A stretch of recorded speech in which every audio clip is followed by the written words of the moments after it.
Hello दोस्तों, और मैं हाजिर हूँ अर्तुगरुल गाजी के सीज़न 3 एपिसोड 4 के साथ। अगर आप लोगों ने एपिसोड 3 नहीं देखा है तो लिंक डिस्क्रिप्शन में मिल जाएगा, जाके ज़रूर देखें। एपिसोड 3 में हमने देखा था कि साइमन सुल्तान के जासूस को बीच बाजार में लटका देता है, जिसे देखकर अर्तुगरुल थोड़ा परेशान हो जाते हैं। अर्तुगरुल अपने कबीले वापस आ जाते हैं, लेकिन कबीले वाले अभी भी परेशान रहते हैं और अर्तुगरुल और उनके सिपाही उस जासूस को बचाने के लिए तैयार हो रहे होते हैं। तो चलिए हम आगाज करते हैं एपिसोड 4 का। एपिसोड 4 स्टार्ट होता है तो हम देखते हैं औरल के कबीले में हम देखते हैं कि असला खान अर्तुगरुल के कबीले के लिए थोड़ी परेशान होती हैं और तो कातमिश को सब कुछ अजीब दिख रहा होता है। और इधर औरल के बाबा औरल से बातें कर ही रहे होते हैं, तभी तो कातमिश डर कर पीछे हट जाता है और वो बहुत डरा डरा सा होता है। औरल उसके पास जाता है तो कातमिश औरल पे ही हमला कर देता है। औरल को बचाने के लिए जानदार तो कातमिश के ऊपर हमला करते हैं, तो कातमिश पीछे मुड़कर जानदार पे हमला करने ही वाला होता है, तभी जानदार अपनी तलवार से उसे मार देते हैं। और इधर दूसरी तरफ हम देखते हैं कि अर्तुगरुल और उनके जाबाज उस जासूस को बचाने पहुंच जाते हैं, तभी सलेबी सिपाही वहां से निकलकर उन पर हमला कर देते हैं और वहां पर जंग शुरू हो जाती है। और अर्तुगरुल और उनके जाबाज उन सबों के साथ बहादुरी से लड़ रहे होते हैं। तभी हम देखते हैं कि मारिया का एक तीर सीधा आके अर्तुगरुल को लगता है और सारे सलेबी सिपाही उन्हें घेर लेते हैं, लेकिन फिर से अर्तुगरुल के सारे सिपाही बहादुरी से उनका मुकाबला करते हैं और उन्हें शिकस्त देते हैं। वो लोग सारे सलेबियों को मार देते हैं, लेकिन साइमन और उसका सिपाही वहां से भाग जाता है और वो लोग एक खुफिया रास्ते से वापस अपने महल की तरफ चले जाते हैं। और इधर अर्तुगरुल और उनके सिपाही उस जासूस को अपने साथ लेकर चले जाते हैं। मारिया साइमन से पूछती है, आप ठीक हैं? साइमन कहता है, अगर मेरी जरा ना होती तो मैं जन्नत में होता, और कहता है कि सुल्तान अलाउद्दीन का जासूस भाग गया। मारिया पूछती है, क्या आपने इनके चेहरे देखे? साइमन कहता है, हमने इनके चेहरे तो नहीं देखे, मगर इनकी महारती देखी। साइमन कहता है, लेकिन जासूस भाग गया। मारिया कहती है, फिक्र ना करें, मैंने उसे तीर मारा है, इस तीर से जख्मी होकर नामुमकिन है कि वो जिंदा बचे। साइमन उससे कहता है, तुम मेरी परी हो मारिया। और इधर दूसरी तरफ हम देखते हैं कि अर्तुगरुल और उनके जाबाज एक जगह रुकते हैं और उस जासूस को घोड़े से नीचे उतारते हैं। नूरगुल अर्तुगरुल से कहता है, कहीं इन्होंने इस जासूस से कुछ पता न लगा लिया हो। अर्तुगरुल कहते हैं, इन जासूसों को पकड़ना इतना आसान नहीं है, वो इनको मालूमात देने से रोकने के लिए तैयार करते हैं, इसलिए हमारा राज राजी है। और अर्तुगरुल एक चाकू निकाल के उस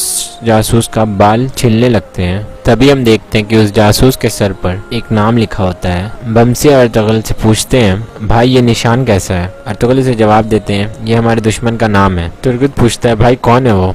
अर्तुगरुल कहते हैं, बैप्टिस्ट यया। और इधर दूसरी तरफ हम देखते हैं कि साइमन मारिया और उनके सिपाही एक बकरे की कुर्बानी दे रहे होते हैं। और इधर दूसरी तरफ हम देखते हैं कि चौधार कबीले में दो लोग आके तुकातमिश की बॉडी को एक जगह पर लटका देते हैं और इधर पूरे कबीले वाले हंगामा मचाने लगते हैं। तभी वहाँ औरुल आता है और कबीले वालों से कहता है कि कल रात इस शख्स ने सरदार पर, उनके बच्चों पर हमला किया और अपने अंजाम को पहुंच गया, और कहता है कि हमारे सरदार जानदार साहब पर हमला करने की और दूसरों की इबरत के लिए ये यहीं लटका रहेगा। हमारे कबीले के दुश्मन अपना मुकद्दर इसकी आंखों में देखेंगे। और वहां से चला जाता है। और इधर जानदार साहब अकेले बैठे होते हैं, तभी वहाँ असला आती है। वो कहते हैं, वो कैसे मुझसे गद्दारी कर सकता है? असला खान से कहती हैं, बाबा तुकतमिश किस हमले की कोई वजह तो होगी, हमें ये पता लगाना होगा कि इनका मकसद क्या था। जानदार साहब कहते हैं, मेरी बच्ची में ये समझने के लिए मैं अपनी जान लगा दूंगा। और इधर औरुल के खैमे में औरुल अपनी वाइफ से कह रहा होता है कि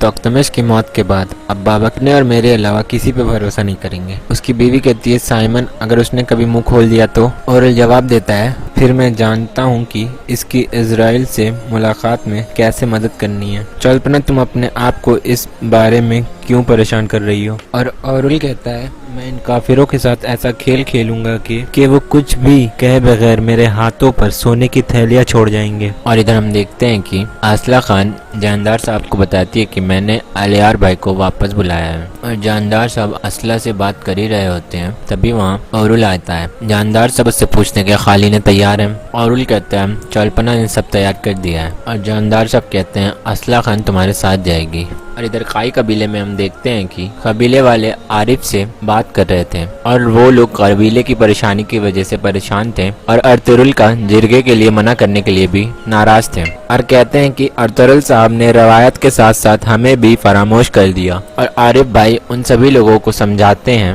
और कहते हैं कि अर्तुगरुल साहब जितना जल्दी हो सके जिरगा बुलाएंगे और अपना काम पूरा करेंगे इंशाअल्लाह। और इधर हलीमा और हाइमा खानम खालीने इकट्ठा कर रहे थे बाजार में जाकर बेचने के लिए। तभी अर्तुगरुल वहाँ पहुँचते हैं और तभी वहाँ एक बूढ़ी औरत आती है और अर्तुगरुल से कहती हैं कि ये हमारे पास आखिरी खालीन बची है, शायद ये आपकी कुछ मदद कर सके। अर्तुगरुल बहुत खुश हो जाते हैं। और इधर साइमन अपने सिपाहियों से बात कर रहा होता है और कहता है कल रात टेम्पर सूरमा को शर्मिंदगी उठानी पड़ी। जिस दुश्मन को हमने जाल में फंसाने की कोशिश करी उसने सारा खेल बिगाड़ दिया। उसका सिपाही बोलता है उस्ताद साइमन अब हमें क्या करना होगा। साइमन कहता है पहले हम ये पता लगाएंगे कि हमारा दुश्मन कौन है। मारिया कहती है इस दफा हमारे दुश्मन भी हमारी तरह पोशीदा हैं। साइमन कहता है पहली दफा कोई हमें हमारी टक्कर का मिला है। और इधर अर्तुगरुल अपने जाबाजों के साथ बैठे होते हैं। तुर्गुत कहता है भाई हम नौयान से लड़े उसके मुकाबले ये कुछ नहीं। अर्तुगरुल उसे जवाब देते हैं हम जानते थे कि नौयान कौन है, हालांकि वो एक दुश्मन था मगर वो एक बहादुर शख्स था, लेकिन ये साफ तौर पर टेढ़े मेढ़े हैं। और इधर साइमन के सिपाही कह रहे होते हैं हमें कैसे पता चलेगा कि वो कौन है। साइमन कहता है वो एक बार आए हैं वो दोबारा भी आएंगे। और मारिया कहती है जो भी बाजार में आए उस पर नजर रखो। साइमन कहता है हम हर एक के हर कदम के बारे में खबर रखेंगे। और साइमन कहता है खास तौर पर हम तास्टान को दाने के तौर पर इस्तेमाल करेंगे, यकीनन वो इसको लेने आएंगे। और इधर अर्तुगरुल कहते हैं हमें बस एक नाम का पता है, हमें गुलाम फरोश को पकड़कर शुरुआत करनी होगी, वो हमें इस तक लेकर जाएगा। तुर्गुत कहता है हो सकता है वो तास्टान को दाने के तौर पर इस्तेमाल करें। अर्तुगरुल कहता है ठीक कहा तुमने। और अर्तुगरुल कहते हैं हमारे एक पर नजर रखेंगे, ताजिर, आने जाने वाले खरीदारों पर, तमाम लोगों पर, वो भी हमारा ताकुब करेंगे, देखते हैं हमारा सामना कहाँ होता है। और अर्तुगरुल कहते हैं अब अपनी खालीने लेकर रवाना होने का वक्त है। और सभी सिपाही वहाँ से चले जाते हैं। और आरिफ भाई अर्तुगरुल से कहते हैं अल्लाह न करे अगर हम खालीने नहीं बेच सके तो लोगों की उम्मीदें टूट जाएगी। अर्तुगरुल उन्हें जवाब देते हैं किसी न किसी तरह खालीने बेचने के लिए मैं जो कर सकूंगा करूंगा आरिफ साहब। और आरिफ भाई से बताते हैं कि जायद तोरियान आपसे कुछ बात करना चाहता है।